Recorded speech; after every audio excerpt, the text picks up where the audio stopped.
இப்போ sum number 23 அதனுடைய கண்டினியூஷனே பார்க்கலாம். G Limited open a branch on 1st 1/1/2014. The following informations are supplied to you. Create branch account அப்படின்னு கொடுத்துருக்காங்க. Create a branch account. இப்போ name எதுவும் mention பண்ணாதனால branch account. அதாவது G Limited opened a branch. எங்கே பண்ணியிருக்காங்கன்னு சொல்லலை அவங்க. அதனால் உடனே branch account போட்டு ஸ்டார்ட் பண்ணிடலாம். கொஷினில் என்ன கொடுத்துருக்காங்க? Goods sent to branch 50,000. Cash received from debtors 32,000. Discount allowed to them 600. Cash sent to branch for expenses 7,000. இதில் சேல்ஸ் பாருங்கள். கேஷ் சேல்ஸ் கொடுத்துருக்காங்க, கிரெடிட் சேல்ஸ் கொடுத்துருக்காங்க 36,000. Stock on 31st. Closing stock 8,000. Closing debtors 3,400. Okay, இதில் கொஞ்சம் extra entries கொடுத்துருக்காங்க. அதை நம்ம எப்படி போஸ்ட் பண்ணுறது? இப்போது 23rd sum எடுத்தோடனே நம்ம உங்கள் பிரான்ச் நேம் கொடுக்காதனால நம்ம பிரான்ச் அக்கௌண்ட்டுன்னு போட்டுடலாம். இந்த புக்ஸ் ஆஃப் ஹெட் ஆஃபீஸ் வேணால் நேம் இந்த புக்ஸ் ஆஃப் யார் நான் ஏற்கனவே சொல்லியிருக்கேன், ஹெட் ஆஃபீஸ் தான் எல்லாமே மெயின்டைன் பண்ணும். இந்த புக்ஸ் ஆஃப் ஜி லிமிடெட் வேணும், அது மாதிரி ஜி லிமிடெட் போட்டிருக்கோங்க. டெபிட் அண்ட் கிரெடிட் பர்டிகுலர் காலம்.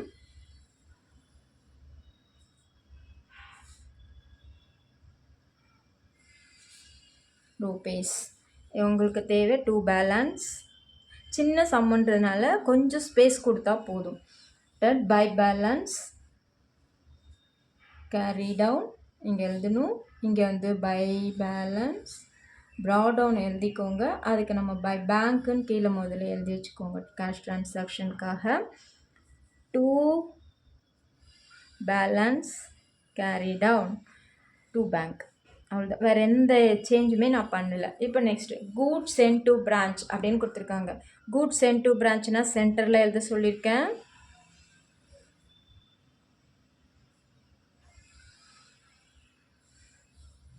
Goods sent to branch 50,000. எல்லோரும் வீடியோ பாதியிலேருந்து பார்ப்பாங்க. முதல்ல இருந்தே பார்த்தீங்கன்னா உங்களுக்கு ஏன் சென்டரில் எழுதுகிறோம் அப்படிங்கிறது தெரியும். முதல்ல உள்ள வீடியோஸ்லாம் பார்த்துட்டு வாங்க. கேஷ் ரிசீவ்டு ஃப்ரம் டேட்டாஸ் அது நான் எங்கே எழுத சொல்லியிருக்கேன்? கேஷ் ரிசீவ்டு ஹெட் ஆஃபீஸ்க்கு அனுப்பிச்சிரும் இல்லையா, அப்போது கேஷ் ரிசீவ்டு அப்படின்னு போட்டுவிட்டு 32,000. Next discount allowed to them. இந்த டிஸ்கவுண்ட் இங்கே வரக்கூடாது. அது ஏன் நான் பின்னாடி சொல்கிறேன். கேஷ் அடுத்த என்ட்ரி போயிடலாம். Cash sent to branch for expenses. Branch expenses வந்திருக்கா?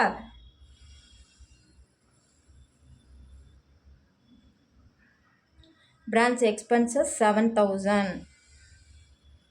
இப்போ சேல்ஸ் கொடுத்துருக்காங்க, கேஷ் சேல்ஸ் கொடுத்துருக்காங்க, கிரெடிட் சேல்ஸ் கொடுத்துருக்காங்க.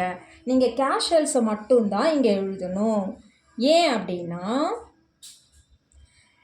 Credit sales total debtors account calculate பண்ணி தான் கேஷ் ரிசீட் ஃப்ரம் டெட்டாஸ்ன்னு அவங்க கொடுத்துட்டாங்க. இப்போ உங்களுக்கு தெரியுதா, அந்த டிஸ்கவுண்ட் அலவுடு வந்து டோட்டல் டெட்டாஸ் அக்கௌண்ட்டில் வர வேண்டியது இங்கே வராது.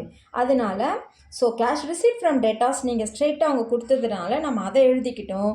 கேஷ் சேல்ஸ் வந்து 20,000 அதை எழுதிக்கோங்க. கிரெடிட் சேல்ஸ் வரக்கூடாது. இப்போ இதை ஆட் பண்ணிங்கன்னா 52,000 மொத்தம். அவங்களுக்கு டேட்டாஸாக இவ்வளோ பேர் இருக்காங்க, கேஷாக இவ்வளோ சேல்ஸ் பண்ணியிருக்காங்கன்னு அர்த்தம். நெக்ஸ்ட்டு க்ளோசிங் ஸ்டாக் வந்து கொடுத்துருக்காங்க 31st 12/14 8,000. அப்போ பேலன்ஸ் கேரி டவுனில் ஸ்டாக் வந்து 8,000. டெப்டாஸ் 3,400 மொத்தம் 11,400. இப்போ நம்ம பாருங்கள், ஓப்பனிங் டெட்டாஸோ ஸ்டாக்கோ அவங்க கொடுக்கல, எதுவுமே கொடுக்கல. ஆனால் ஓப்பனிங் டெட்டாஸு கேஷு எதுவுமே இல்லைன்னா கூட க்ளோசிங் ஸ்டாக்கும் டெட்டாஸும் கம்பல்சரி டெட்டாஸ் இருக்கணும். அப்படி இல்லைன்னா நம்ம அங்கே டெட்டாஸ் அக்கௌண்ட் போட்டு நம்ம கண்டுபிடிப்போம். அதுக்காக தான் நமக்கு அங்கே டிஸ்கவுண்ட் அலவுடு இதெல்லாம் நம்ம கிரெடிட் சேல்ஸு இதெல்லாம் கொடுத்துருக்காங்க. இது நம்ம பின்னாடி வரக்கூடிய சம்ஸில் பார்ப்போம். இப்போ இதை நம்ம இந்த மாதிரி போஸ்ட் பண்ணிவிட்டு இதனுடைய டோட்டல் எவ்வளோன்னு பாருங்கள்.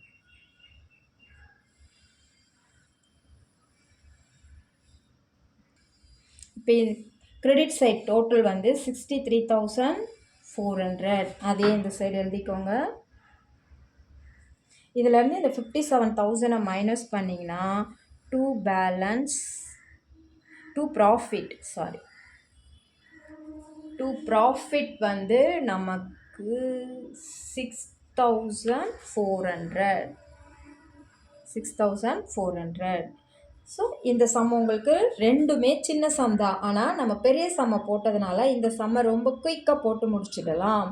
இதுக்கு அடுத்து வர்றதில் டெட்டாஸ்லாம் இன்க்ளூட் பண்ணி எப்படி சம் செய்ய போகிறோம் அப்படின்றத பார்க்கலாம். தேங்க்யூ ஃபார் வாட்சிங். Subscribe our channels and like பட்டனையும் சப்ஸ்கிரைப் பண்ணிக்கோங்க. தேங்க்யூ ஃபார் வாட்சிங்.